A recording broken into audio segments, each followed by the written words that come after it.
Welcome to our channel. Today we how to transfer Home Assistant Z-Wave network keys securely, complete guide step by step clearly. To transfer Home Assistant Z-Wave network keys securely, begin by ensuring that both your source and target systems are ready for the operation.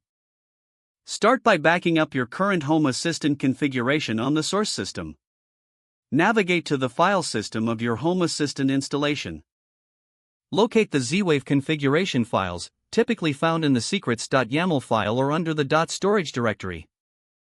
Open the secrets.yaml file to verify the presence of your Z-Wave network key. If your network key is not visible, check the options.json file in the .storage directory. Once you have identified the network key, copy it securely to your clipboard. Next, prepare the target Home Assistant installation. Ensure that the target installation has the same Z-Wave integration set up. Open the secrets.yaml file in the target Home Assistant installation.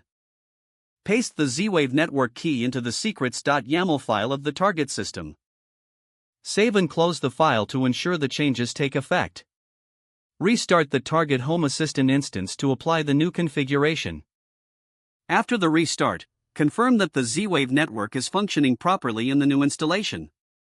Validate that all Z-Wave devices are accessible and can communicate effectively. If any issues arise, double-check the network key and configuration files for discrepancies. Be sure to remove the network key from the clipboard and any temporary storage to maintain security. You have now successfully transferred your Home Assistant Z-Wave network keys securely. If the page does not load, refresh the browser or try again in a private or incognito window. Make sure you are using the correct email address, then retype it carefully to avoid small typos. If your password is not accepted, use the reset option and create a new strong password you can remember. Check your spam folder for verification or security emails, then complete any requested confirmation steps.